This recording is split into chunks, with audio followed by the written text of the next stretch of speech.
Wesh les gars, yop di dop, les petits potes. Bonjour et bienvenue. Vous avez demandé c'est quoi cette coupe de cheveux? C'est faux, vous demandez pas ça. Les gars, aujourd'hui on se retrouve pour une nouvelle vidéo, pour un concept que j'ai volé sur la chaîne de Mastu. Je vais vous présenter 6 anecdotes et une est fausse. Mais une seule, qu'une seule. Et vous devez savoir qui est la fausse. Parce que quand même, sinon il n'y a pas de but du jeu, c'est que je vous dis des anecdotes et qu'en fait tout est juste. Et qu'en fait, je me raconte juste ma vie, tu vois, c'est un peu gaze. Là, vous allez devenir détective. Détective, les gars. Détective Conan. Détective Inspecteur Gadget. Bref, les gars, on va commencer tout de suite avec la première anecdote.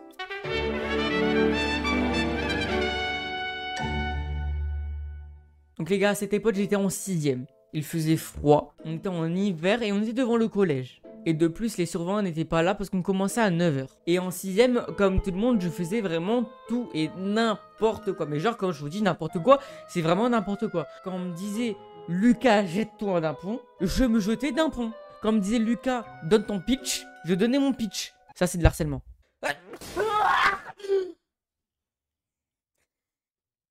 Par exemple, on me disait « Baisse ta mère », Non, ça, je faisais pas. Faut arrêter les gars. Et là, comme par hasard, moi en 6ème, je disais tout ce qui me passait par la tête. Et comme par hasard, dans ma tête, il se passe quelque chose. Et je me dis, vas-y, je dis à tout le monde, j'ai une grosse bite, tu vois.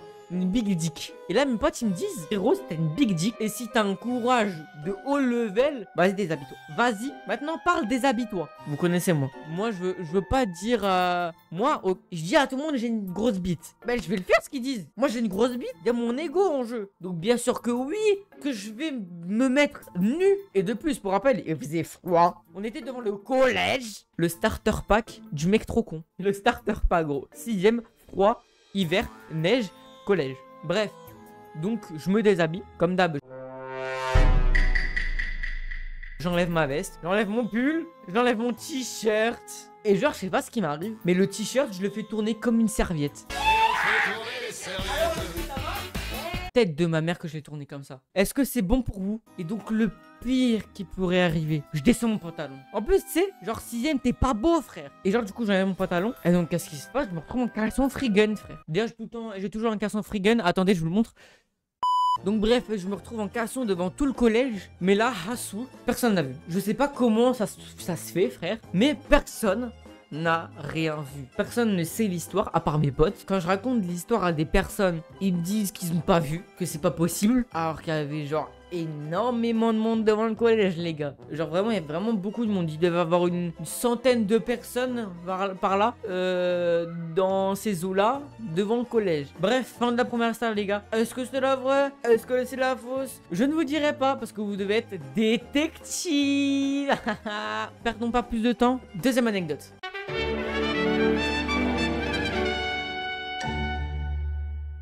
Un jour de cours de plus banal possible. Et c'était l'année dernière, donc en 3ème. 3ème quand même.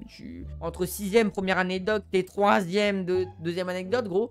Il s'est passé du temps, tu vois. Normalement, tu deviens mature, tu vois. Moi, non. Et donc, on était en cours d'histoire. Et le cours d'histoire, tu vois, je n'aime pas. Donc, je ne suis pas. Du coup, tu vois, je regarde par la fenêtre. Je regarde un peu par-ci, par-là. Je m'en bats les couilles, quoi. C'est un cours d'histoire, je m'en bats les couilles. Moi, des dates, je m'en bats les couilles, tu vois. Et à côté de moi, il y avait une BDG. Là. On va l'appeler Jacqueline, gros. Jacqueline, dis bonjour, ta gueule. Et du coup, elle et moi, genre, on parlait tout le temps. Vu que elle se faisait chier, moi, je me faisais chier. Bah, on se disait, vas-y, frère, viens, on parle, frère. Alors que, en vrai, je l'aimais vraiment pas, genre. Je savais qu'il y avait ambiguïté entre nous deux, frère. Moi, il y avait rien du tout, mais elle, apparemment, si. Genre, je l'aimais vraiment pas du tout. Et en plus, tout le monde pensait qu'on était, genre, en couple. Bref, donc je regarde la fenêtre, comme d'habitude. Et là, je sens une main sur mes genoux. Wesh. Une main sur mes genoux. Je la regarde. Je regarde mon genou, je vois c'est elle. Je lui dis, wesh, enlève ta main, frère, bizarre. Elle arrête. Je regarde de nouveau par la fenêtre. Je ressens de nouveau une main sur mon genou. Frère, je la regarde elle.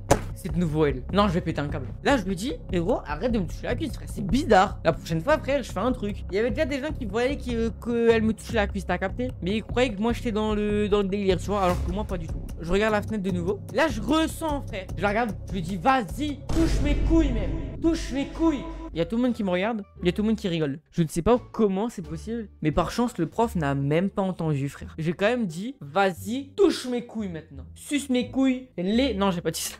J'ai pas dit ça, j'ai pas dit ça.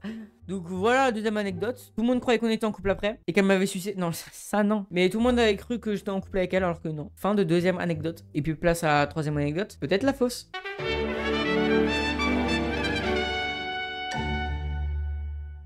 Là, vous avez affaire à un délinquant. Oui, j'ai failli me faire arrêter. Bon, je vais vous expliquer tout ça, voilà. Donc de ça, en vrai, j'ai plus trop de souvenirs parce que c'était vraiment quand j'étais jeune. Genre, j'avais vraiment 3 ans. Et genre, on était en voiture avec le daron, quoi, le père. Et quand j'étais petit, comme tout petit de mon âge, je rêvais conduire une voiture, une belle voiture, tu vois. Une voiture, c'est ça la voiture, tu vois. C'est ça la voiture, t'as envie d'achérir la voiture, tu vois. Bref, du coup, je demande à mon daron si je peux conduire la voiture. Il me dit oui. Bizarre, mais vas-y, le daron, il est bizarre. Du coup, je m'assois sur ses genoux, le genou du daron. Et je mets ma main sur le volant. Petites mains comme ça, mes petites mains comme ça, là. Et bien sûr, du coup, le daron, il met ses mains sur mes mains. Pour qu'il, lui, il conduise, t'as capté. Et c'est pas là, on conduit.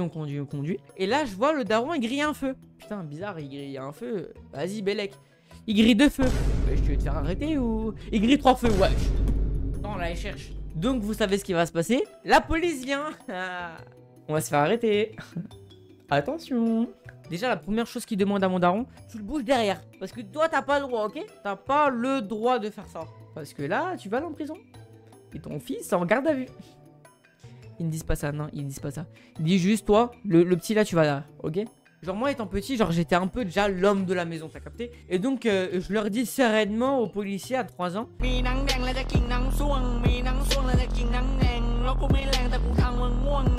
Bref, sereinement, du coup, je leur dis ça. Et du coup, la police prépare l'amende. T'as capté à mon daron? Parce qu'il a quand même grillé 3 feux et il a mis un petit sur son siège. T'as capté? Pour qu'il conduise. Donc, il prépare l'amende. Et là, qu'est-ce qui se passe? T'as bien entendu la radio du flic qui sonne. Et donc, la radio des flics a sonné. Et du coup, ils sont partis sans nous donner l'amende. Du coup, on est parti. 23e anecdote. Moi, je pense qu'elle est fausse en vrai. Mais après, à vous de voir parce que vous êtes des détectives.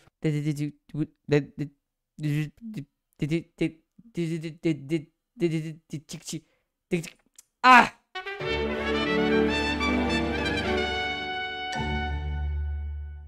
Celle-là, elle va être très rapide.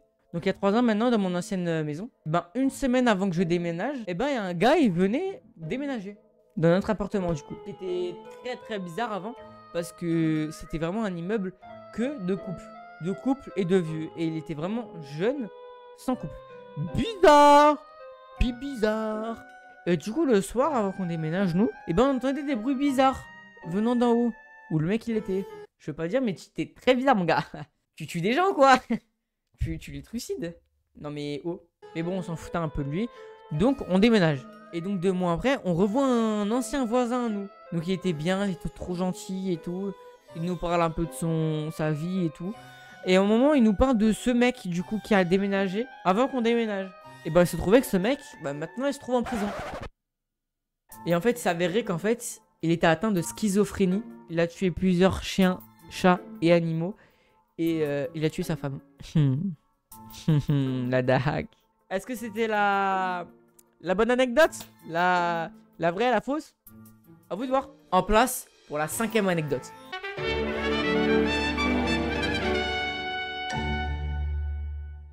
Ceci est l'avant-dernière anecdote. Est-ce que je dois vous rappeler que vous devez trouver l'anecdote fausse? Donc à 11 ans, moi je kiffais déjà YouTube et tout. Et j'ai rêvé de faire quelques petites vidéos et être un petit peu connu, t'as vu, comme maintenant.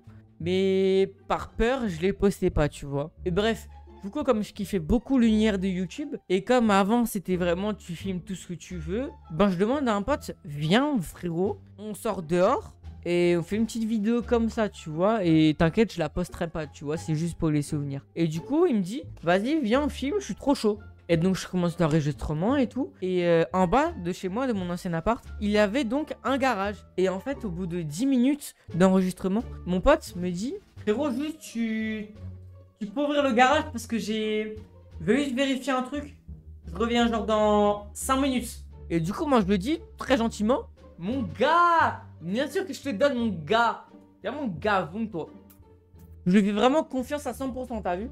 Et donc vas-y, il arrive 5 minutes et je me dis vas-y, je vais rouvrir, tu vois. Genre il commence à être long. L'enregistrement il est toujours en train t'as capté, de charbonner, t'as capté. Et je me dis, vas-y, je vais ouvrir. J'ouvre et je vois son Shiba dans sa main en train de se masturber. Oui, il était en train de se masturber, de se mastiquer l'abricot. On a 11 ans. Après, je dis ça, on a 11 ans, mais vas-y, bref. Et ce qui est bizarre, c'est qu'après, page blanche. Je sais plus ce qui se passe après. Genre, je n'ai plus aucun souvenir de ce qui se passe après. Bref, 5e anecdote finie. Est-ce que c'est la vraie, est-ce que c'est la fausse? Je vais voir si je peux ouvrir ce dernier. Hein? J'ai mes petits derniers. 6e anecdote.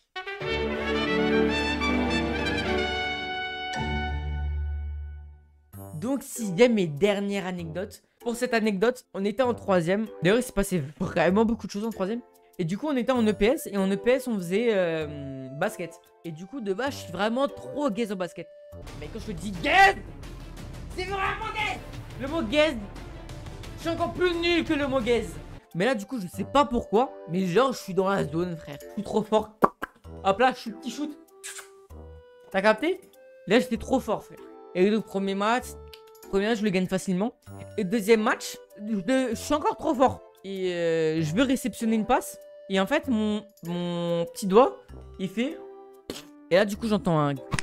Et juste, j'ai mal. Mais là, je fais comme si j'avais pas mal. Genre, frère, je suis dans la zone pour la première fois de ma vie, frère.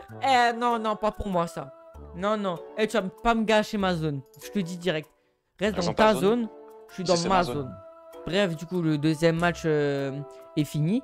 Et là, je commence à avoir mal, tu vois. Et je vois mon doigt, il commence à gonfler. T'as capté? Il est bizarre, le doigt. Le doigt, il est vraiment bizarre. Mais bref, je mets de l'eau. Et je me dis, frère, je suis dans la zone. Si je suis dans la zone pour un troisième match, gros, de 1, je vais avoir la meilleure note. Et de 2, tout le monde va me sucer la bite, frère. Et en troisième, qu'est-ce que je voulais me faire sucer la bite? Mais bref, je me dis que c'est pas grave. Je continue mon 13e match. J'ai un mal de chien de baiser. J'ai trop mal au doigt, frère. Je peux même plus jouer, frère. Et donc, enfin, bref. Fin du match, troisième match. Je suis un peu plus gaze que avant. Mais j'avais quand même mon petit niveau, t'as vu? Mais on a perdu, malheureusement. Bref, après le troisième match, du coup, fini le PS. Et je retourne chez moi. Et là, je vois mon doigt, il est vraiment gonflé, tu vois. Il est vraiment bleu gonflé. Et du coup, j'appelle la Daronne.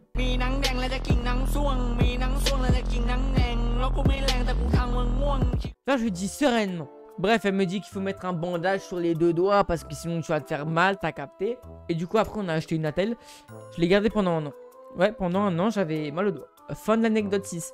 Un peu gaze, je sais. Mais je devais vous le raconter. Bref, toutes les anecdotes sont finies. Alors, laquelle était la fausse selon vous? Est-ce que c'était l'anecdote du nudiste? Est-ce que c'était l'anecdote de la BDH? Est-ce que c'était l'anecdote de la police? Est-ce que c'était l'anecdote du schizophrène? Est-ce que c'était l'anecdote du garage? Ou est-ce que c'était bien l'anecdote de l'entorse? Je vous laisse 5 secondes. Et ouais, c'était l'anecdote du schizophrène qui était fausse. Bien joué. Est-ce que vous êtes tombé dans le panneau? Je pense qu'il y en a qui sont tombés dans le panneau avec l'anecdote de la police. Les gars, c'est réel. Ou même l'anecdote du garage du mec qui c'est LeBron James. J'espère que j'en ai berné certains. Les gars, j'espère que cette vidéo vous aura plu. Et puis sur ce, je vous souhaite une très bonne soirée, une très bonne fin de soirée. Ne vous faites plus berner comme ça, ceux qui se sont fait berner, attention. Et puis sur ce, bye bye. Woo!